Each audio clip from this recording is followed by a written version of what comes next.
Looking at the stats for Visage in this current tournament, basically out of the 22 games Visage has been a part of, 9 times has he been picked and a 66% win rate, which is 6-3. Those are pretty good stats in terms of when we looked at Dawnbreakers being at 7-3. I think there was a couple others who were really high. Marcy, 11 games, 72% win rate. You have very high win rates on the side. You have 71% on the Sniper as well. I want to look at Tusk. Well, Tusk is the lowest. Tusk's at 38. But Tusk has also been played in various drafts where he doesn't necessarily be the big playmaker, so it's not down to him whether they win or lose. It will amplify others and help them out. But very high win rates on Lilgun's side. So maybe that kind of equalizes the lack of losses. I mean, I guess this is one where you're gonna drop all of these heroes' win rates down with yourself, or you bring yourself up and buff these ones up as well. But there is a Faceless Void for Unity, and a lot of stuff to throw into the Chrono. Protect the Faceless Void too. A lot of stuns, a lot of sustain. I like the idea that they're going for Faceless Void. Really good against the Sniper too. Yeah, I mean, it's also really good with the Lesh. It's kind of a save for the Lesh that doesn't really stop him from doing the damage. If the Lesh jumps in, this is most likely going to be a Bloodstone Blink Lesh. He goes in. If you see that things are going south, you just thrown over him and everyone just dies. So a lot of sense to go for the Faceless Void. Also one of the heroes that doesn't care much about the Visage. Yep. You can dodge the, or I mean backtrack the damage with the Time Walk.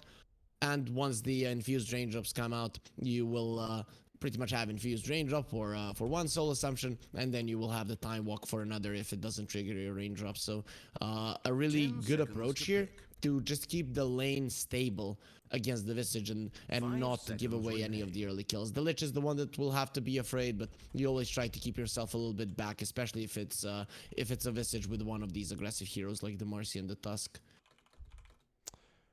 Let's see what our final phase is going to bring out. We see the Dawnbreaker we just talked about being banned. The Invoker is also taken rid of.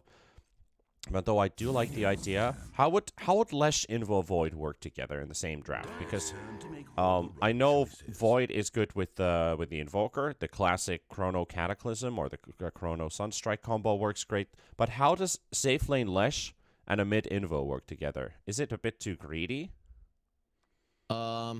Actually, if it would be an offlane Void, it would be okay.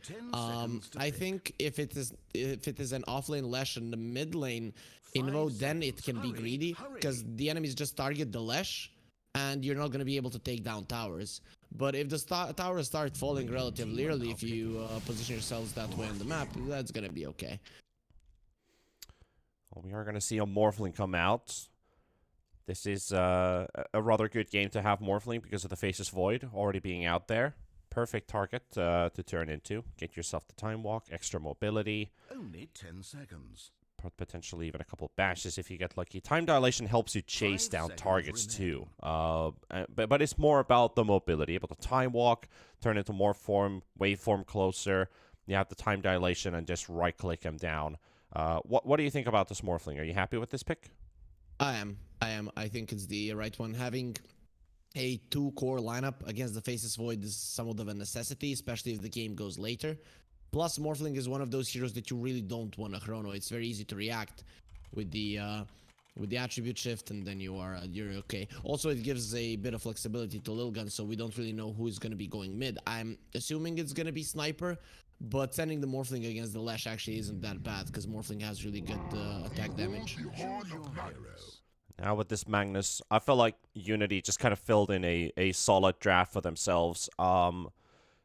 The Void's going to farm a lot faster. You already have Leshrac early on. We talked about the Lesh and the Lich synergizing together, protecting with the Frost Shield. You can send Leshrac in, take a pummeling, but still Lich will reduce the damage taken.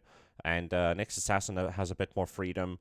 And Xiao Yu, who has been, I have to say, one of my favorite offlane players in this tournament so far, despite they've only played 2 series. I think this guy has he's impressed me a lot. He has impressed me a lot with his plays so far. So I'm very excited to see what he can do with the Magnus. Yeah, I like that he went for the Magnus. It's not going to be an easy lane for him, though, But I think that's the reason he went for this hero, because the hero, even if you are not having the greatest time in the lane, you can have a lot of impact in the early mid game once you get the blink. Might be just the Wraith pack build, though. Considering you're playing against the sniper Morphling, maybe it's not the smartest move, given that it's gonna be taken down relatively easily. So a blink would make sense. But yeah, Zhao, you will be on the Magnus. He's gonna be laning against the sniper, and they're gonna send Trill into the mid lane. I like this. I like this. A lot of damage, a good attack animation on the Morphling, and against the Lesh, you will have a decent time. Lesh can't really stop you from farming. Yeah, Lesh really can't do that to him. And also the defensive capabilities of Leshrac is kind of... It relies on the aggression. Like, he's kind of like a Night Stalker, where he's the scariest when he goes in, but he's not scary if he's going out, except if you're playing with squishy heroes and taking damage from Diabolic Edict. But early on in levels, shouldn't be that big of a threat in the eyes of Lilgun. And But then here when were people ever afraid of someone running away from them? If you're being baited into something. His brain is so big. All about the tactical perspective. But hey, ladies and gents, Unity Gaming versus Lilgun, game number 1 time. This will begin our nice day of 3 series today. Later on, we're going to be seeing Fnatic, Neon Atomic, and actually really excited about the last series today, which is going to be Spawn versus Geek Fam. Looking at the form Geek Fam is in currently, but we'll talk about those later, because 4-2-3, he did play the Spike yesterday. Now he's playing a sniper using a Verifier here despite having no chance to live. That's a bit of wasted money. He was hoping that the Lash doesn't get the last hit. That's why you use the Fairy Fire, and it's actually gonna be the sniper in the mid lane. So there was nobody hitting him. 30 seconds. Yeah, but you're hoping that maybe a support will make a mistake and use a spell. You know, it's yeah, didn't work out obviously, but yeah, MKS I is in guess trouble as well. Yeah, MKS. Ooh, that's a big soul assumption that flies in with no time walk either, and another one flying in. There's the Lich to turn things around with the slow, so MKS. Ooh, that's 2 HP! 2 HP! Not even close. Easy survive. Are you not entertained, Harry? It's not even close. No, to say, oh, that was cool. That was really cool. Even though the Frost Blast almost griefed him by blocking the heroes from getting an extra right click in, it did give some extra soul assumption stacks for the Visage, who has massive range. But because he survives, 11 has no mana, and that should give Faceless Void a bit of an easier time, at least at the very start of this laning stage. Lich can play a bit more aggressively, but it feels like the Lich is the target of aggression, as Ace and 11 already poking him down to 100 HP. He got a mango from Ace. MK's a little bit in a hurry there. TP to the lane before he healed up completely. If he TP'd 2-3 seconds later, he wouldn't have lost a single CS, and he would have been full. So very interesting that he went for that one. So now that advantage that they got with the Visage missing mana, it's actually not that huge. And Sniper is being bullied in the mid lane. I'm really surprised that they sent the Sniper to the mid lane. Yeah, I mean, with a bit of a lane swap. Trill playing in the safe lane with a Morphling. We kind of talked about the Morph versus Lesh matchup already, where the Morph should have an alright time, where the Lesh is unable to necessarily poke him away from the lane.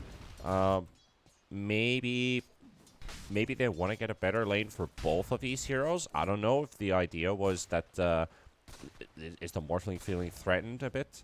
He's the one standing in for Icky guys, so technically being the mid player. But we'll see how this rolls out, if this was the right decision or not, because when you see these lane swaps, isn't the main idea, like, we don't want to sack this important hero's game and have himself a good laning stage. We'll have somebody else suffer for you. I'm not sure, because I'm pretty sure the Nyx Assassin and the Magnus would have suffered against the Sniper, and against the Morphling, the Magnus. Well, I mean, you can look at the CS and you can see just how much Zhao is getting from this lane. Magnus Enjoyer.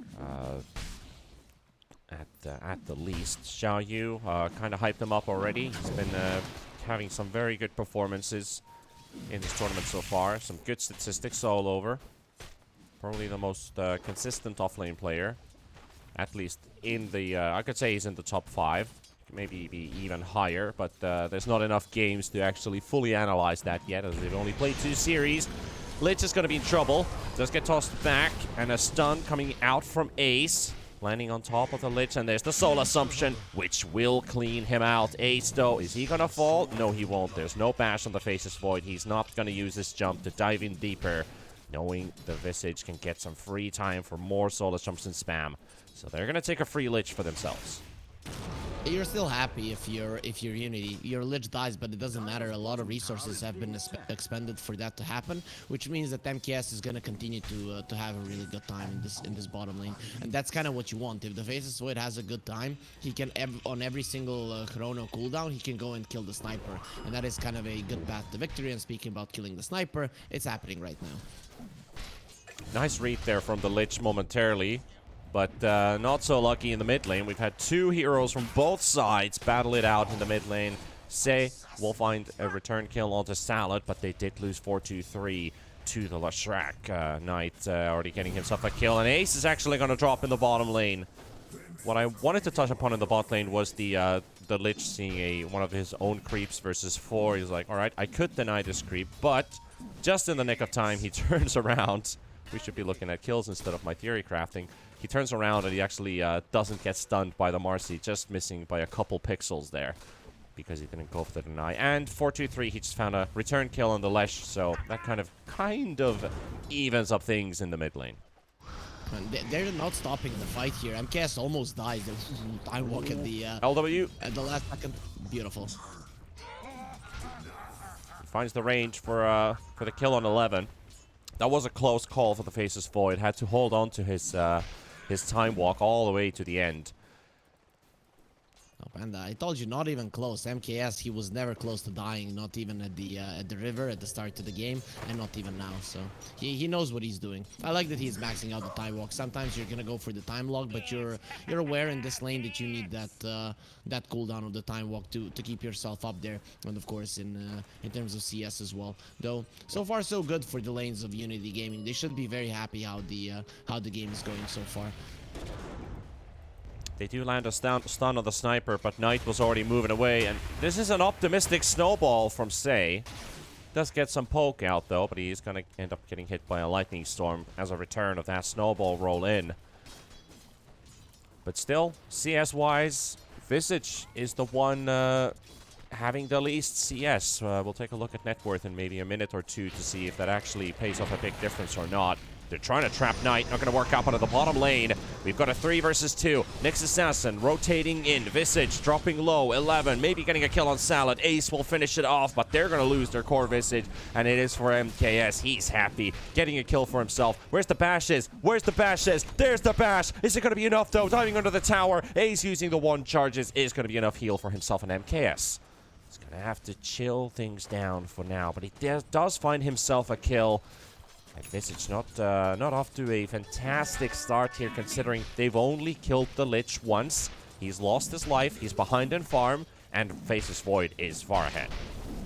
Yeah, he definitely is. There was another optimistic snowball in the mid lane yet again. Dosei is doing a good job at getting away after he uses it. And Ace, though, not going to be going it. Oh, yes, he will. Very nice toss. He's not going to lose his life. He's going to force Lesh to teleport away. This buys more time for the sniper to just freely farm in mid. So that was perfectly landing the dispose. Yep, was awesome. And Xiao Yu is going for a blink. Okay, I like this. I like that he's not going for a Wraith Pact. No reason to do so in this game. Salad is dead in the mid lane. There's absolutely no chance that he's going to be getting out of that one alive. But still, yep. I think them... What? Trill just died? From a level 1 shockwave? Yeah, that's a shockwave. It's level 1 shockwave. Yeah. All right, we're gonna head to the bottom lane as we're looking at a full-on skirmish this game. Already 12 kills in the first 7. Law Has raindrops and the shield. It's going to tank a nice amount of damage from the soul assumption. MKS, he lands the stun when he needs to. Blocking 11 from the other side. He's got a lot of stacks on himself, but he's got to focus on running away. Slow from the blast. MKS, no bashes for now. He's got a jump available in 2 seconds. He's got no reach, and they know about it, but the TP from the Tusk. And now the sniper, 4-2-3. He also wants a piece of that. Ooh, tower got a kill. Sniper is not the fastest of heroes, so he's gonna need some time to come back to the mid lane. Plus, he doesn't know which route he can take, so not ideal. Okay, he understands it's not worth it going back to the mid lane. Just goes into fire. Oh, he didn't stack the ancients. What? Why? Oh, he doesn't have a shrapnel on the sniper. Okay, then it does make sense. Okay, all right. I mean, technically he could have, but yeah, we'll pass it this time. I guess that's also a heat of the moment, like you're doing 2 or 3 things at the same time. Why he did not even focus on the stack. He's got to still level up shrapnel at some point. Probably doesn't want to leave it for Unity to scout it out, though. Law. Oh, there's a nice chrono, MKS. Just needs a bit more damage. Salad, Knight both showing up. Snowball coming in. Knight, he just needs to land the stun on both of them. And Marcy's going to get out. Say will fall. Law will drop to 11. I have to say, the Lilgun have been doing a good job turning around these fights and getting at least a kill while knowing that they're not going to be getting all of their heroes out. It's pretty important given that Unity Gaming are usually bringing in more heroes. Unity are moving well around the map. I'd say better than Lilgun, but Lilgun are actually getting a few of those kills. If you wouldn't get those return kills from time to time, the difference in gold would be much higher. And now the first big smoke from Lilgun, Ace and Sarah are going to be going towards the mid lane. They understand their sniper is very strong, and he actually sees the Nyx because of the night vision here. Well, poking the tower, trying to force a move here. They've got Law, they've got Salad. Say and Ace, both under a ward, have been spotted. They're not going to go that deep, and I guess that also gives them away a bit of information too. Not too much, though. Alesh has no resources. It's not easy to defend this tower. Luckily, they do have a Lich, 3 points in Frost Shield, so it would take some time for the sniper to chip that one down. But ideally, Unity Gaming would have wanted to have a full mana Alesh there, and with 1 TP, they would turn it around. But they still keep the tower alive, so for now, it's going to be enough. Very nice, 50% damage reduction. Have that early on. I think our Mask of Madness is ready. Yes, sir. It's our main damage dealing item for the Faceless Void early on here with the increased attack speed. They're sitting up on Trill. There's a Shockwave. Are you trying to force something from Trill? He will Strength Morph. Good position. Good position from Trill. They were trying to bait him in to push him further to the Lich so that he can go for the Sinister Gaze and then go for the RP. Oh, that's so good. He's gone already. Knight is waiting for the Morphling to show. Nobody here. And only 1 point in Diabolic Edict too.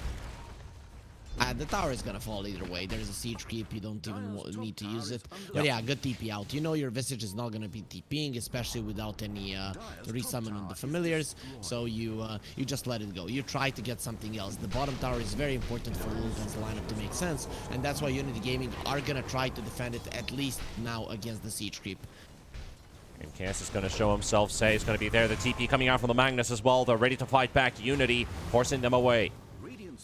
Ace is ready, 4-2-3. They just want to focus the Magnus. He could just skewer in for an RP, but he's on away for a little bit longer. MKS going to get targeted already. He's got the Chronosphere. He was loading it up for a second. He's going to get the Time Walk, and he's back to full HP. Beautiful Chrono coming out as well. On to Say. We'll take him down. Ace is going to be falling as well. Lich Salty bouncing to the back, but it's going to be bouncing onto the birds. He's not going to get lucky with it, but it doesn't matter. They're all getting clean. They're all getting murdered. And now chased under the tower. Visage, no movement speed whatsoever. Slowed by the Shockwave. Pushed to MKS with a double kill, and everything clicked, and as he said, not even close. MKS, he has a couple HP remaining. He gets the Frost Shield up on himself, stick charges, time walks, and he's back from less than 10% HP up to 80, turns around with the Chrono, catches 2, and everything is just beautiful from Unity there. 4K lead for them, deservedly so.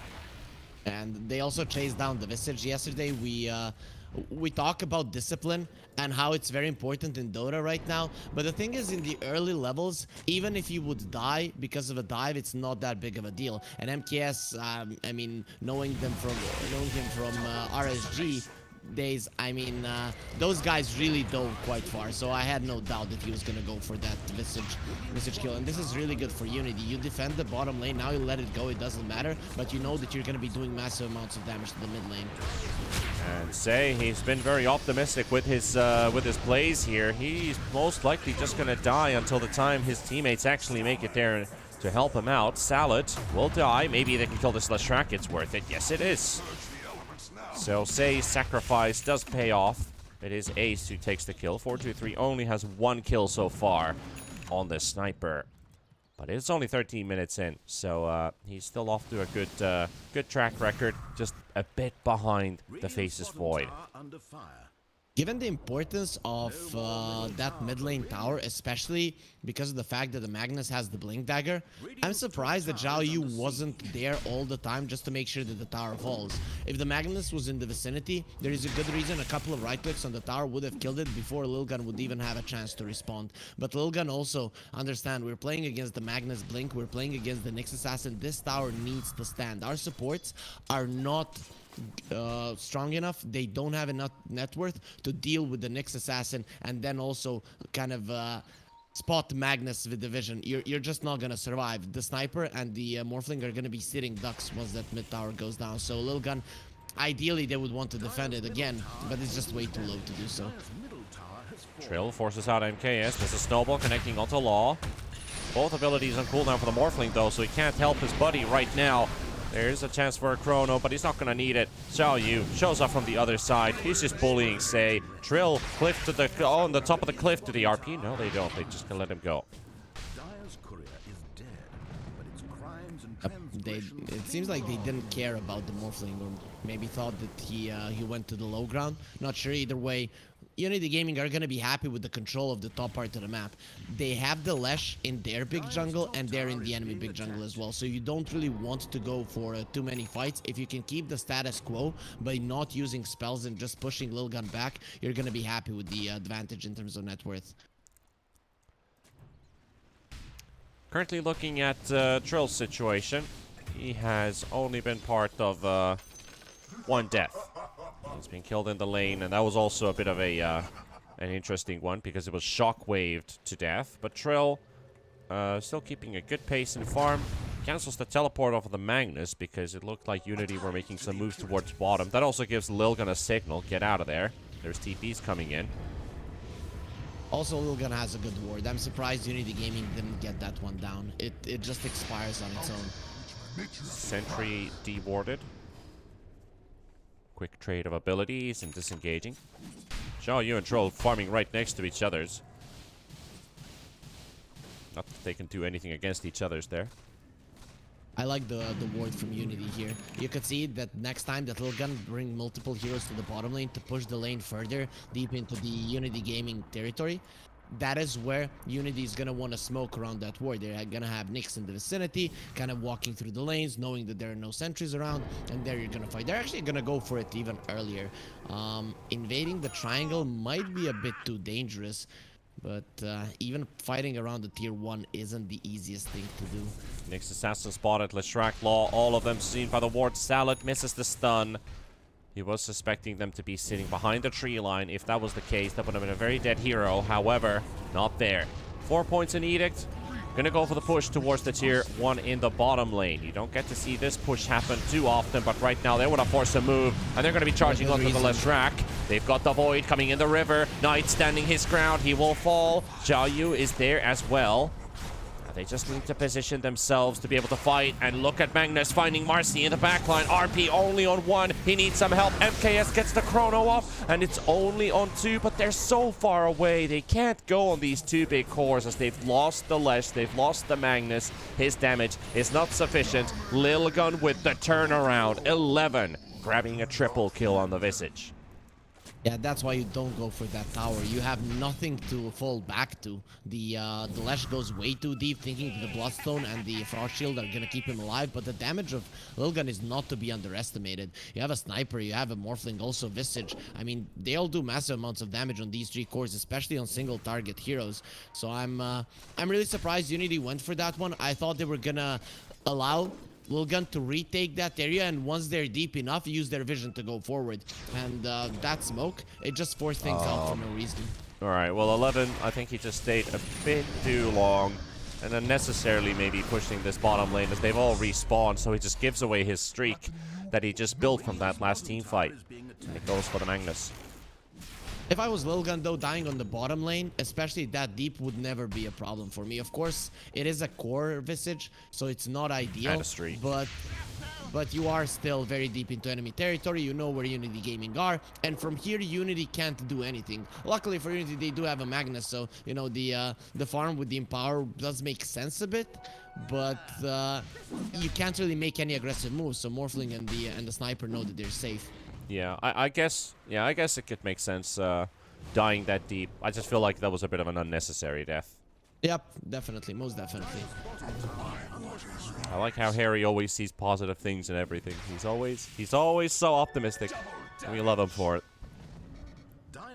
Okay, now they're gonna get this tower. This is the thing. If this tower falls, you cannot cover the map if you're Lilgun. So this allows Unity Gaming to have so many plays. I thought they were being too aggressive going for that tower, because that's kind of going for the jugular too early in my book. But given that they've gotten it now without losing much of their net worth advantage, it becomes very hard for Lilgun to read the map now.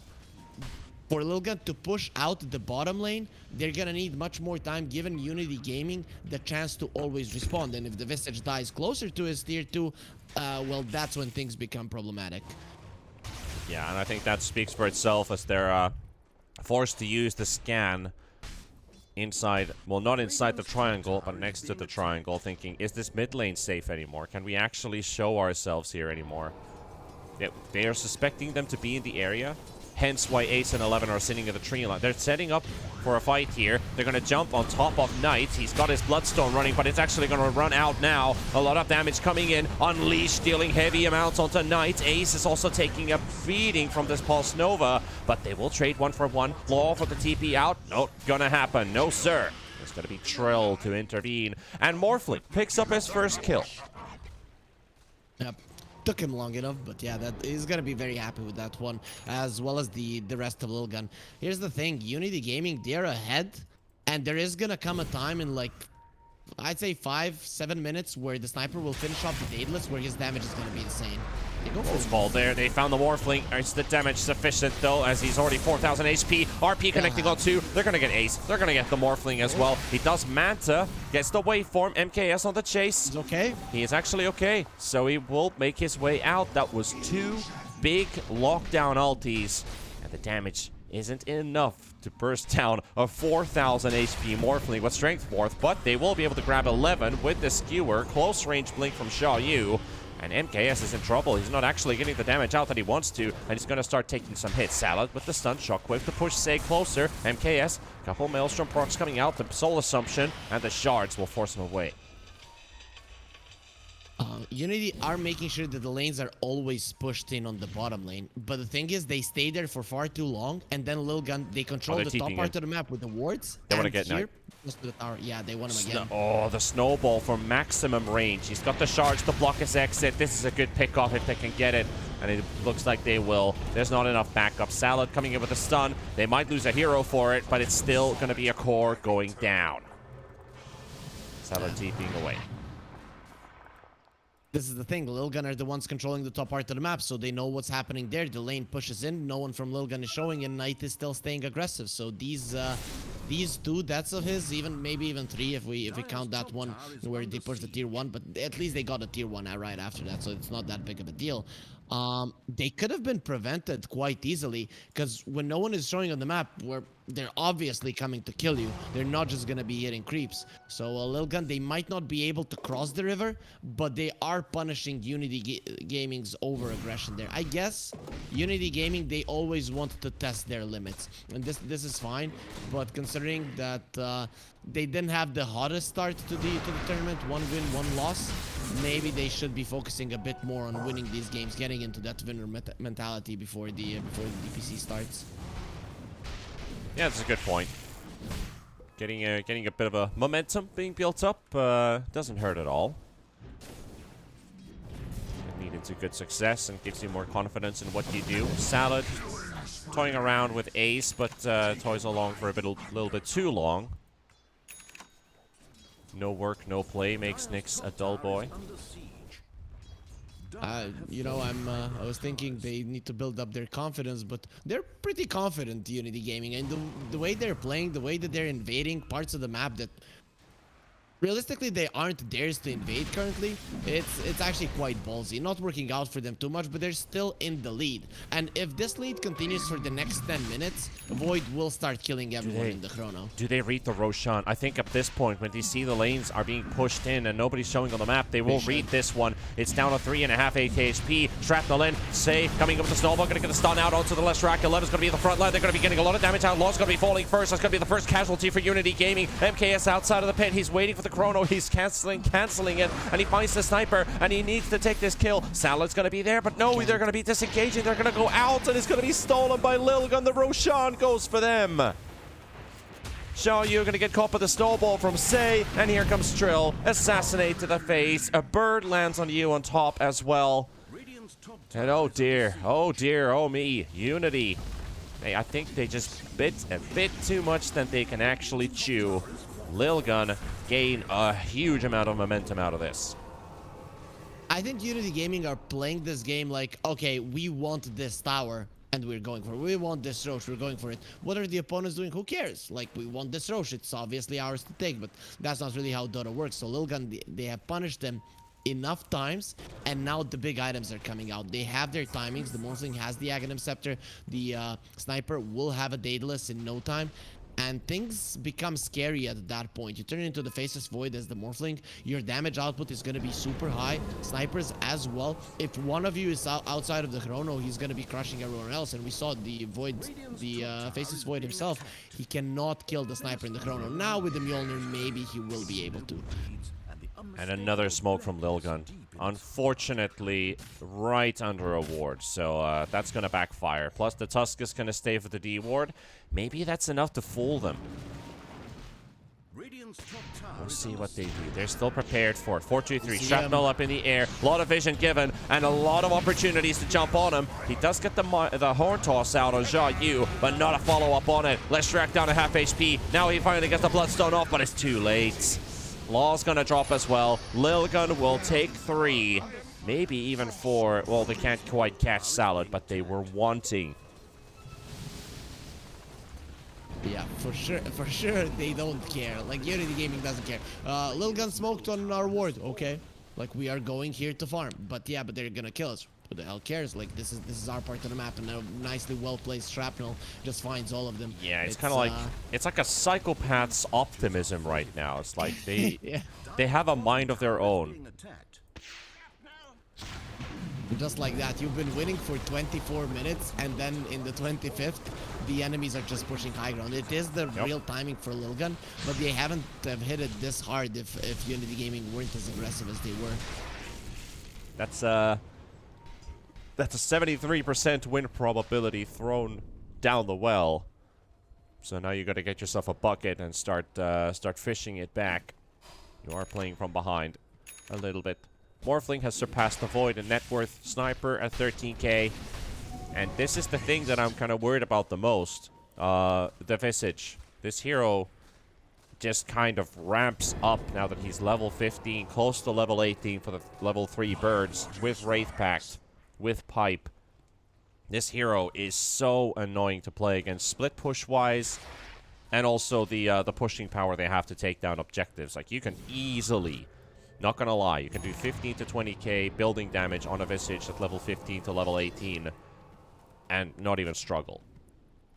he is the reason why the sniper can go for this glass cannon build. Gonna turn around with the chrono. MKS. He's got some backup coming in from the side. They're gonna find a stun. SC gonna fall. Morphling gonna get caught in the taunt from Law. Knight still holding his ground, but he's taking more damage than he's dealing. And 4-2-3 just hammers down the ledge. Law gonna go down as well. And a chrono that only leads into a buyback from the Tusks, so they're back to full strength. It feels like you don't have the damage any longer if you're Unity Gaming. The items from Visage are just so good to prevent you from killing these heroes, and the sniper does way too much damage for your your overtime to kick in. This push from 2 heroes is just Radiant has insane. lost their top tower. Yep. The Wraith Pact Aura with 2 birds. I think he No also reason has to the stop. corruption. Yeah, he has the corruption as well on the familiars. He's just taking this range racks instantly by himself. And there goes Sha Yu attempting on the Morphling follow-up stun coming out as well. And a good attempt as well, but the Strength Morph is there. And Trill's just standing his ground. He has a shard. They comboed everything perfectly, but he was just playing with them. He could have from the start started shifting there. So they get the first Traxes. I mean, it was most definitely gonna happen after you use the chrono and you don't win a fight. You know that this is how it's gonna go.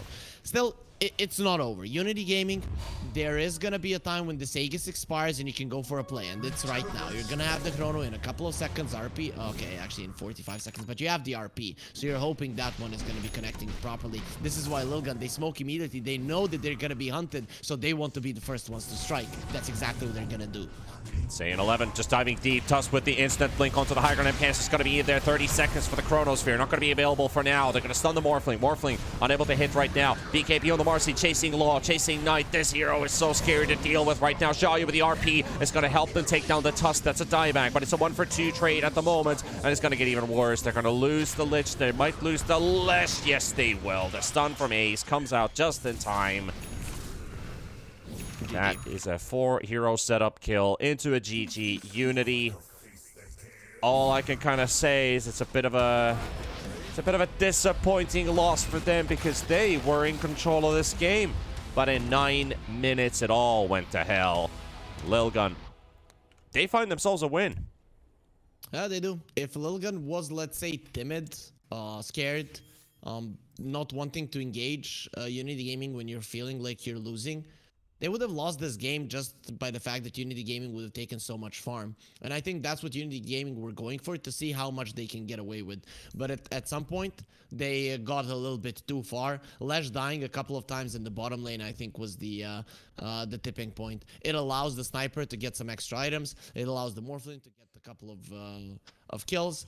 And suddenly, you're not as strong as you were a couple of minutes ago. Then Unity Gaming, they go for the only play they had left. They go straight into the Roche, but they don't try to work around it. They're like, yeah, we're going in.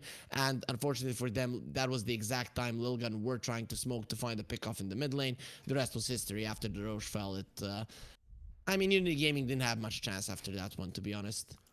Yeah, you look at the scaling on Lilgun's side, of course, like this game could have stretched very far. They have good capability with the Sniper Visage, Marcy, even the Tusk. All of these heroes look really good at the late game. But Unity could have held their ground easily. But the thing is, it shouldn't have gone that way.